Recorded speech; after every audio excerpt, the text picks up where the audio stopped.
Assalamualaikum warahmatullahi wabarakatuh. Kembali lagi bersama saya Elvino Disa Putra di channel YouTube saya. Masih dengan pembahasan yang sama, yaitu adalah regresi data. Tapi kali ini yaitu khususnya terhadap 3 variabel atau lebih tepatnya regresi data berganda. Nah, pada video sebelumnya saya juga telah menjelaskan mengenai regresi data berganda ini. Tetapi itu saya memakai data yang dibilang cukup sederhana, yaitu cuman nilai akhir dari suatu ujian, yaitu ujian kimia. Bagi yang belum nonton silakan tonton di sini. Nah, itu dia masih dia angka-angkanya masih sederhana saja. Tapi kali ini saya itu mencoba mengambil uh, suatu skripsi dari seorang mahasiswa, yaitu dimana skripsinya itu berjudul, di sini saya ambil skripsinya itu membahas tentang faktor-faktor yang mempengaruhi tingkat indeks pembangunan manusia atau IPM di Provinsi Sumatera Utara. Nah, jadi ini laporan tugas akhir dari Sania Sarah Opanggaiban. Ini saya ambil di internet. Jika mau dicoba nanti silakan di link description di bawah saya akan taruhkan. Nah, dia itu seorang mahasiswa di Universitas Sumatera Utara USU. Ya, jadi dia itu meneliti tentang indeks pembangunan indeks pembangunan manusia. Nah, di sini di halaman 37 di PDF-nya atau di halaman 24 bab 4-nya ini ada data yang mana variabel Y atau variabel faktor akibatnya IPM, yaitu indeks pembangunan manusianya, itu dipengaruhi terhadap angka harapan hidup, angka harapan lama sekolah, persentase kemiskinan. Nah, jadi ini adalah laporan tugas akhir yang kita akan coba nantinya di Excel. Nah, tentu seperti biasa, sebelum kita masuk ke pengolahan datanya, kita harus tahu dulu apa itu regresi data. Nah, yang akan saya bahas yang pertama regresi, contoh penerapan regresinya, regresi linear berganda, dan kita akan masuk ke Excel-nya nanti. Seperti biasa, bahwa regresi itu bagi yang menonton video saya sebelumnya pasti sudah tahu. Jadi ini kalau yang belum nonton saya akan jelaskan ulang lagi bahwa regresi itu atau yang disebut juga regresi linear sederhana atau simple linear regression SLR itu adalah suatu metode yang digunakan dalam statistika untuk menguji sejauh mana hubungan dari sebab akibat antara suatu variabel faktor penyebab yaitu X dan variabel faktor penyebabnya atau Y. Jadi disimpulkan X dan Y. Nah, jadi kalau dalam SLR ini kita membahas hubungan dari sebab akibat, hubungan sebab akibat dari suatu variabel, bukan sebab akibat hubungan dari seseorang ya. Jadi variabel faktor penyebab dan akibatnya. Kalau di korelasi persen itu tingkat hubungan yang kita uji, tapi kalau di SLR yaitu adalah sejauh mana sebab akibatnya. Nah, bagi yang belum nonton video saya mengenai korelasi persen, itu silahkan cek di sini. Nah, variabel regresi linear sendiri itu seperti yang saya bilang disimpulkan dengan dua variabel, yaitu X dan Y. X itu yaitu adalah faktor prediktor dan Y itu respons. Nah, jadi faktor prediktor itu bisa juga disebut dengan faktor penyebab dan Y itu respons yaitu variabel akibatnya. Jadi seperti dekat skripsi atau tugas akhir tadi dikatakan bahwa IPM, indeks pembangunan manusia itu sebagai variabel Y atau responsnya, variabel akibatnya, dari mana faktor-faktor penyebabnya itu atau prediktornya itu dipengaruhi oleh tadi ada tingkat kemiskinan, ada yang pendidikan tadi dan lain sebagainya. Nah, SLR seperti yang saya katakan tadi itu dia digunakan sebagai metode peramalan.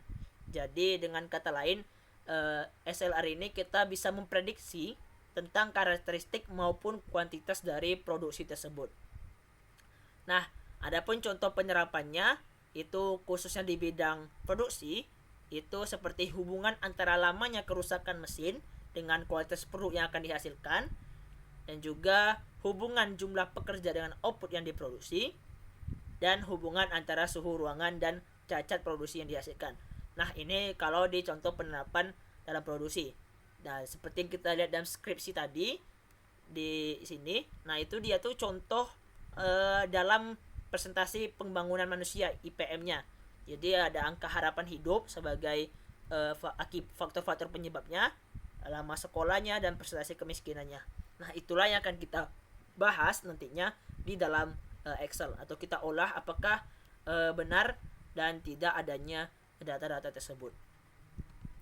Nah, tentu kalau tugas akhir tentu sudah benar ya, nggak mungkin salah. Nah, adapun regresi linear berganda itu kita harus tahu langkah-langkahnya dulu yang harus kita kerjakan. Nah, setelah saya siapkan itu langkah-langkahnya, yang pertama kita membuat tabel penolong. Nah, tabel penolongnya seperti ini. Nih Y, X1, X2, X3, dan juga sigmanya atau total jumlahnya. Nah, kalau yang teman-teman ingin memakainya, silakan di screenshot dulu, mungkin yang mungkin nanti lupa itu bisa disimpan dulu. Nah, adapun matriks yang diperlukan untuk mengolah datanya yaitu seperti ini. Itu ada N, yaitu banyak datanya, terus data dari tabel-tabel tadi kita masukkan ke dalam matriks tersebut. Dan juga matriks yang kedua yang kita gunakan yaitu adalah matriks H. Ini juga sigma dari tiap-tiap data-data yang ada dalam tabel. Nah, untuk lebih jelasnya mungkin bisa lihat di video saya sebelumnya. Nah, kita langsung saja ke pembahasan kita, yaitu ke Excel. Kita akan cobakan ke dalam Excel. Oke, ini angka-angka yang di sini telah saya pindahkan ke dalam Excel saya, di mana IPM-nya tadi 67,46 itu. Nah, seperti biasa ini kita cari dulu jumlahnya. Ya, mungkin kalau yang sudah nonton video-video sebelumnya sudah tahu jumlah itu sum, itu pakai tab, kita drag semuanya, itu pencet enter. Nah, berarti 478,92. Nah, ini tinggal ditahan kontrol sampai itu muncul nih plus. Nah, tarik sampai sini. Nah, biar lebih gampang kita tarik juga sampai ke ujung sekali. Nah, karena dia masih nyata kosong jadi dia 0. Berarti setelah kita dapatkan sigmanya itu 478,92, 475,3. Nah, itu kalau kita lihat di yang skripsi punya orang itu pas sama. Nah, berarti ini menandakan bahwa pertambahan kita sudah betul. Nah, selanjutnya kita lakukan pengolahan. Ini yang tabel sudah saya siapkan tadi.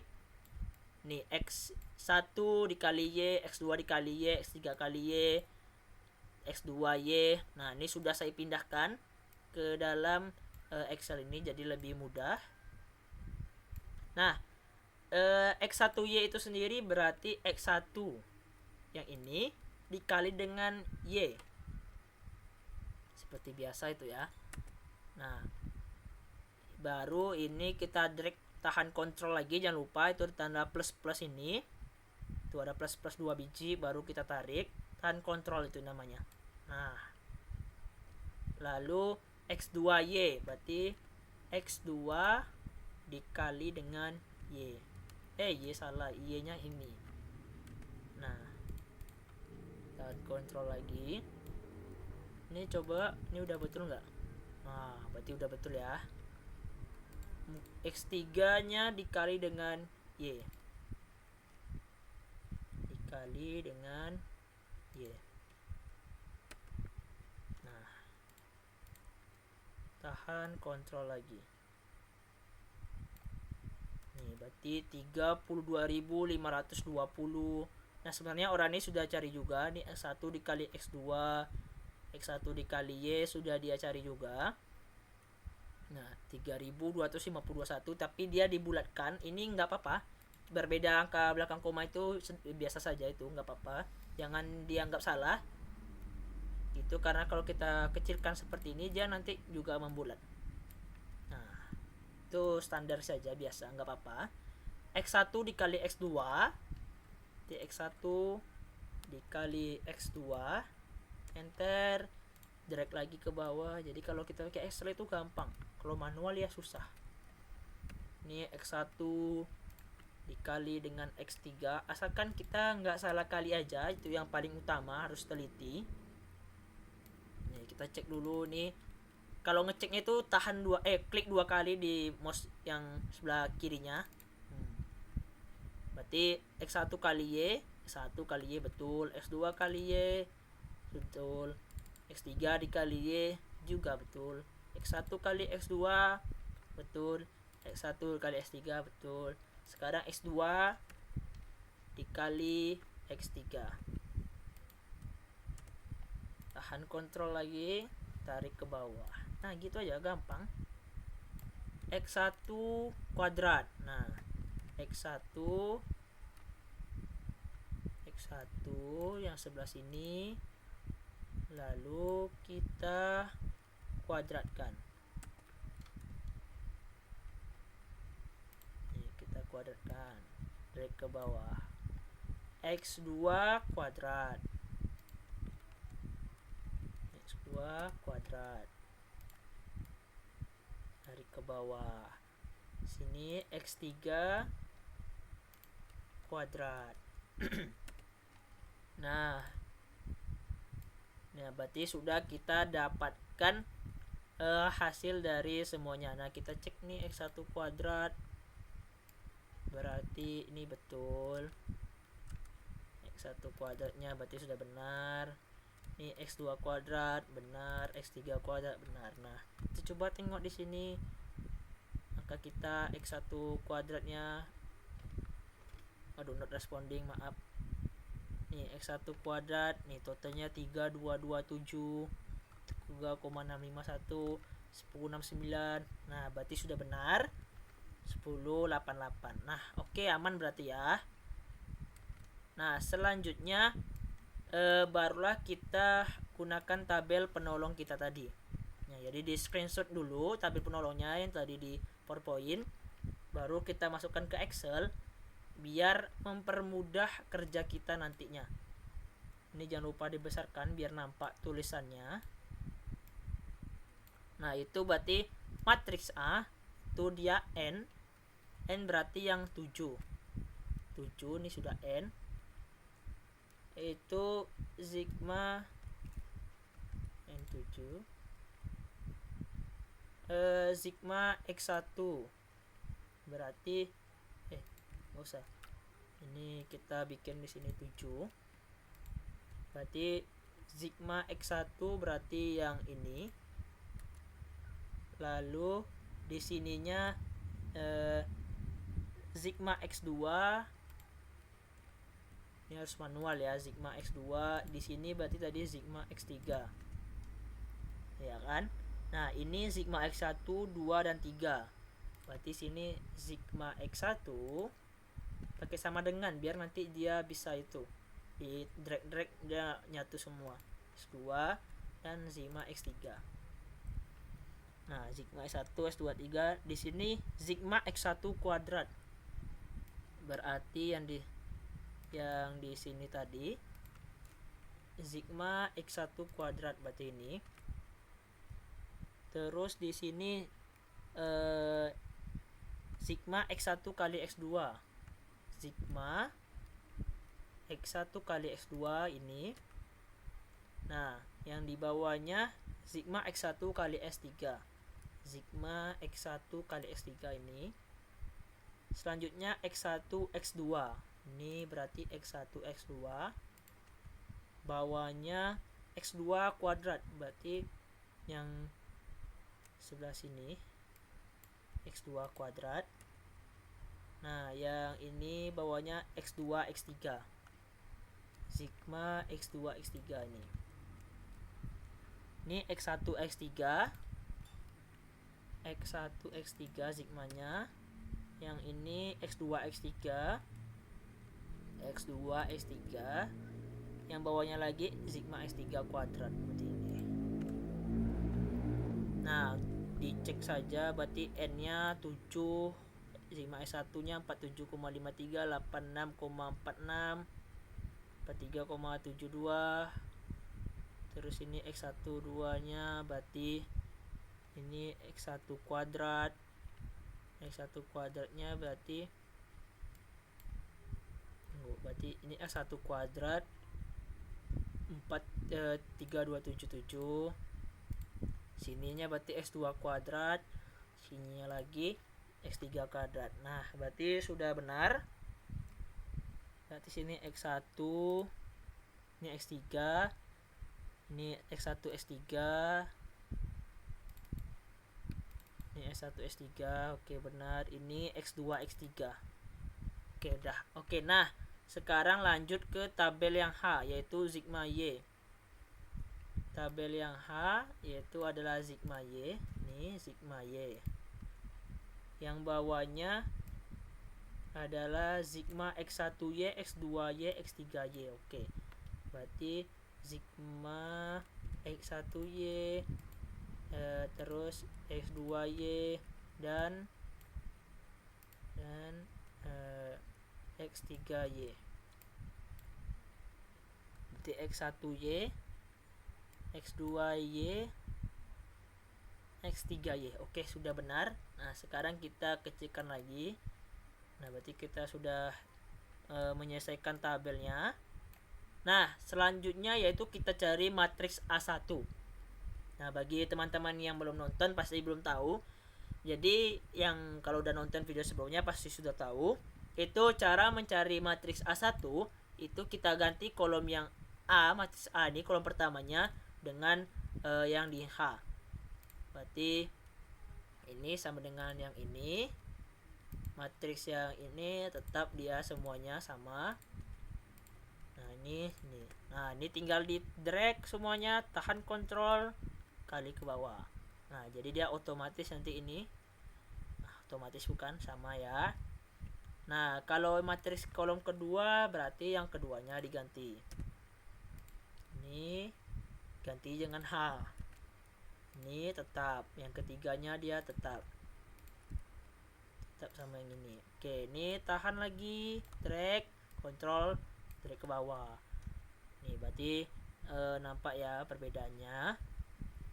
Nah, selanjutnya yaitu yang A3, berarti kolom yang ketiga. Berarti yang kolom keduanya, satunya sama, empatnya sama, yang ketiganya diganti dengan H. Nah, drag lagi, tahan kontrol sampai ke bawah. Itu seterusnya sampai yang keempat. 4 berarti ininya nggak diubah, yang kedua nggak diubah, yang ketiga tidak diubah, yang keempatnya yang diubah. Drag lagi, kontrol ke bawah. Nah, berarti sudah kita dapatkan itu yang 7475. Nah, kita cek dulu ya. A nya 1 ganti ini. Ini tetap, ini yang diganti. Oke, aman semua. Karena kalau kita salah saja nanti dia hasil akhirnya akan berubah juga tentunya. Ini berarti yang ketiga ini yang diganti, ininya tetap. Yang keempat diganti, yang ke-1, 2, 3 tetap. Oke, aman. Nah, selanjutnya yaitu kita cari determinan dari matriks A, A1, 2, dan 3, 4. Nah, caranya itu sama dengan MD term. Nah, ini MD term. Baru kita drag array-nya, yaitu matriksnya. Kita drag semuanya. Baru klik enter. Nah, lalu ini karena dia sejajar itu tinggal di Ctrl C, Ctrl V, Ctrl V, Ctrl V. Karena ini di Excel jadi nggak usah kita drag satu-satu, lama nanti ya. Ini cara cepat aja ini.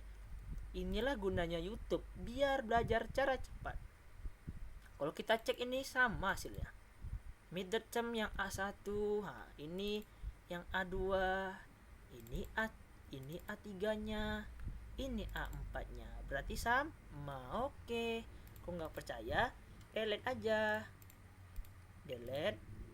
Enggak, kita coba dulu tadi. 0,65. Oke, kita delete. Sama dengan MD term. Drag yang ini. Berapa hasilnya? Kan sama. Oke. Nah, sekarang kita nyari nilai B1, B2, B3, B4. Nah, rumusnya itu determinan dari A1 dibagi dengan A.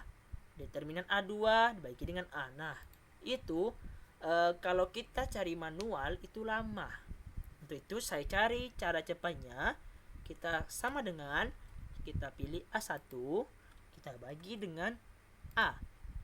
Nah, kalau nggak salah itu ya, kalau teman-teman nonton video saya itu korelasi persen, kalau nggak salah itu ada cara dia tetap dikurangkan dengan pengurang yang sama. Berarti ini tetap dibagi dengan yang pembagi sama. Nah, video sebelumnya juga itu sudah saya jelaskan. Ini bagi penonton yang baru. Nah, caranya kita letakkan tanda simbol. Nah, tanda lambang simbol di sesudah hurufnya dan si sebelum huruf. Nah, ini tujuannya, walaupun kita copy rumusnya nanti, itu dia pembaginya tetap dengan determinan A. Ini kita enter, ya tinggal kita copy aja. Aman deh urusan kita. Itulah enaknya di Excel. Nah, berarti kita coba nilai A2, A bagi 2. Kan enak. Tapi kalau kita tidak pakai tanda simbol, itu dia otomatis dia berubah tandanya. Kok nggak percaya nih ya. Ini kita coba. A3 berarti ini. Kita bagi dengan yang A. Tadi betul ya 17,667. Nah, itu betul ya. Ini sekarang nggak pakai simbol ya. Nah, sekarang ini kita delete, ini 0,0017. Kita delete, kita copy yang ini. Pastikan. Nah, beda kan? Ini malahnya dia dibagi dengan A1 bukan dengan A, karena kita tidak memakai simbol yang dolar tadi. Nah, itulah gunanya kita menggunakan simbol dolar. Nah, jadi kalau dikopikan dia tetap dibagi dengan yang A. Nah, barulah selanjutnya kita masukkan ke rumus. Karena kita sudah dapat B1-nya, sudah dapat B2, B3, B4, baru dapat inilah rumus dari regresi berganda, yaitu untuk meramalkan nilai yang berikutnya. Dimana kita masukkan B1-nya itu tadi 0,8, berarti B1-nya ini. B1-nya tadi ini ditambah, kita pisah-pisah biar nanti bisa digunakan ya. Ditambah, kasih langsung enter. Ditambah lalu dengan B2. B2 oh maaf, ini dia tulisannya ini pindah, ini aturannya di sini. Nah, biar tulisannya nampak. Ini berarti B2 mana? B2 berarti ini. Salah, maaf. B2 tuh ini. Lalu X1. Terus dikasih tanda tambah lagi. Tanda tambah, langsung enter, jangan lupa enter.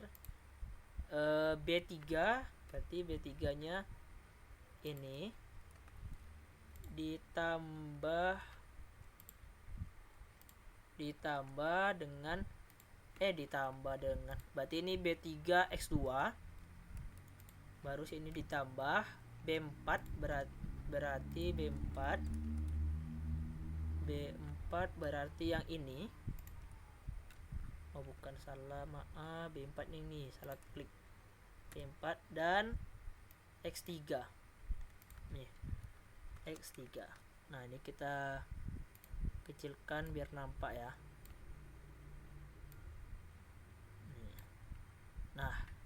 Nah inilah tadi kita dapat regresinya itu, yaitu adalah B1 0,819, B2-nya itu adalah 0,67, B3-nya 1,76 dan B4-nya 0,017.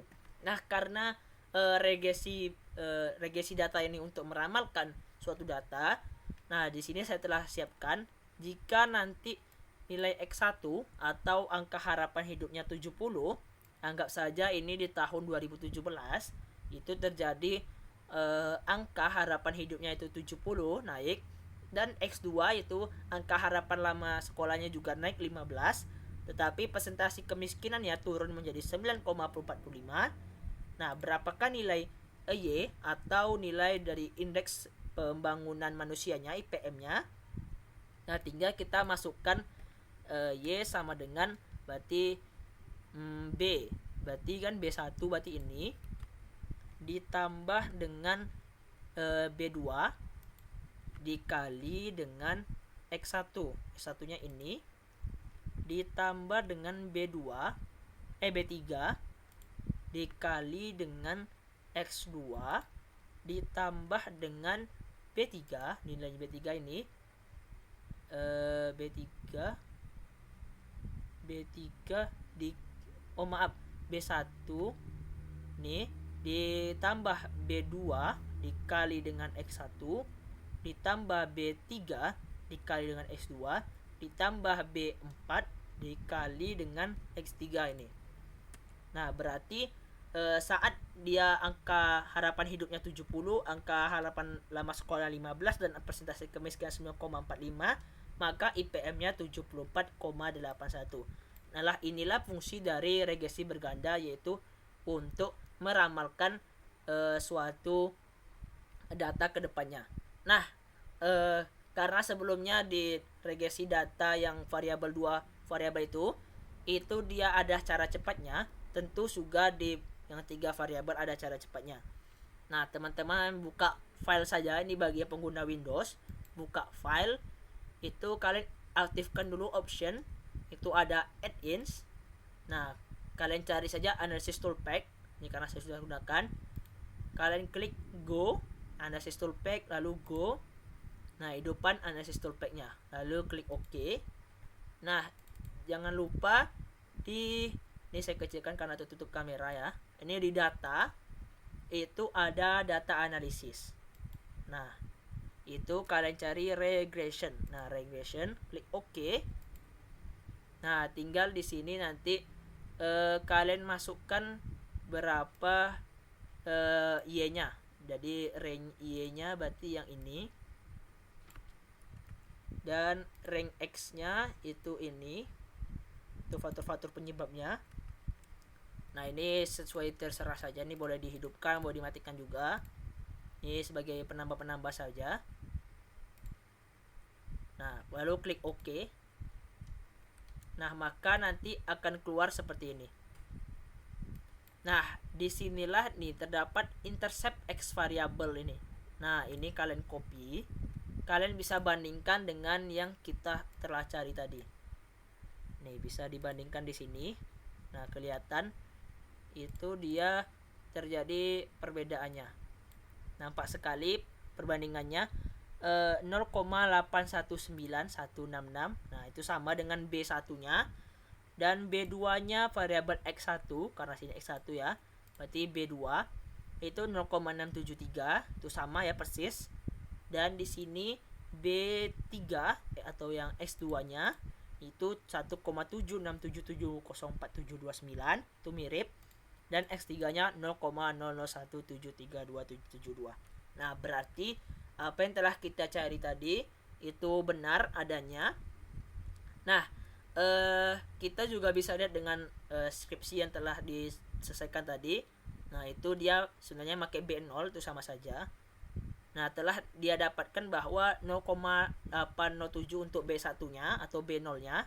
Kalau kita pakai B1 dia B0, enggak masalah. Nah, dia 0,807 itu enggak masalah di belakang koma, itu cuma perselisih sedikit saja. B2-nya dia 674 atau B1-nya 0,674. Nah, kita 0,67369, itu berarti dia dibulatkan.